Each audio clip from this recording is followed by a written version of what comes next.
Angie with News OK. I'm here with George Lang, who is the assistant entertainment editor for the Oklahoman. All right, you're writing the story about Swing Vote, which is a movie coming out this weekend. That's right. Tell us about it. Well, it stars Kevin Costner, and he plays this guy named Bud Johnson, who's sort of a ne'er-do-well, doesn't work enough, drinks too much, and he has this very gifted, talented daughter who's played. Her name's Molly, and she's played by a newcomer named Madeline Carroll, who's excellent in it.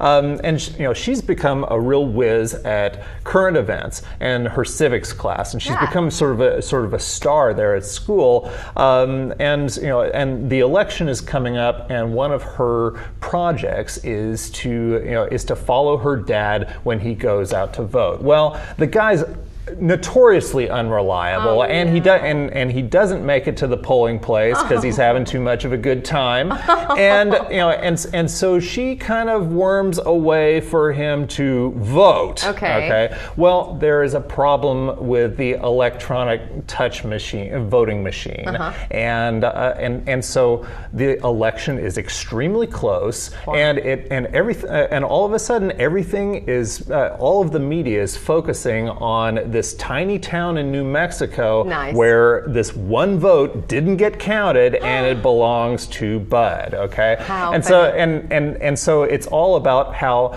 the Republican incumbent, who's played by Kelsey Grammer, and the Democratic challenger, who's played by Dennis Hopper, spend 10 days campaigning for Bud's approval and his vote, and so it's an interesting thing. It's the film actually includes a lot of members of the media who were familiar with pundits like Chris Matthews and Tucker Carlson and Bill Maher and people like that show up playing themselves, and so so in that respect it's fair. It's an unlikely scenario, but it's treated like it probably would be in the real world.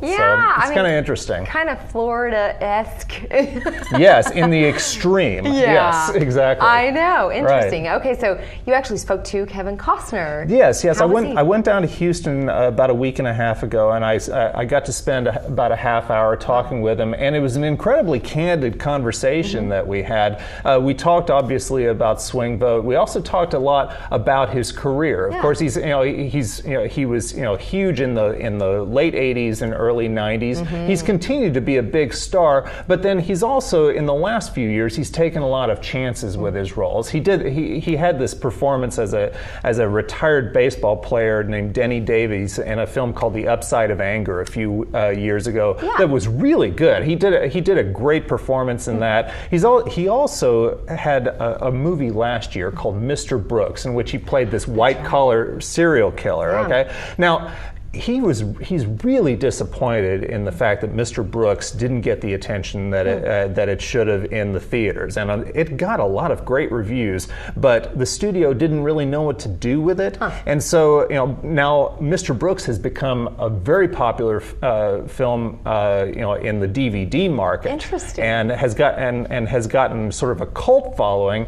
and now he's in the position of wondering, what do I do with this? Because he always presented this movie as the first in a trilogy. It didn't make any money at the theaters, and so but now people are saying it sort of took off like Office Space did, and so now he's thinking, okay, now I need to find a way to buy this back from the studio so I can maybe launch in a couple of years the second Mr. Brooks movie, and so he was extremely candid, and it was really interesting to get to talk to the guy. I bet. Okay, so do you think it's appropriate at all that Swing Vote is coming out on a huge election year? Well, I think it is.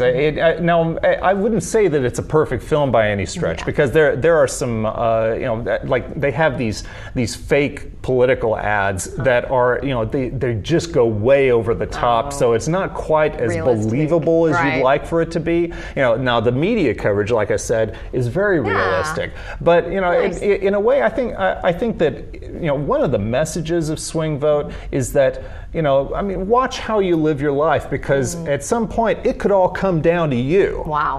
And the responsibility of voting is really given a very strong sort of focus in this movie. So coming a couple of months prior to the election, I think that it'll get people thinking. I know that is good. So what you do does matter. That's right. So it has a good meaning. Well, thank you so much. For more on George's story, you can check out Friday's Oklahoman in the Weekend Look. That will be August 1st, I believe. That's right. And also on newsok.com. Thanks so much. Thank you.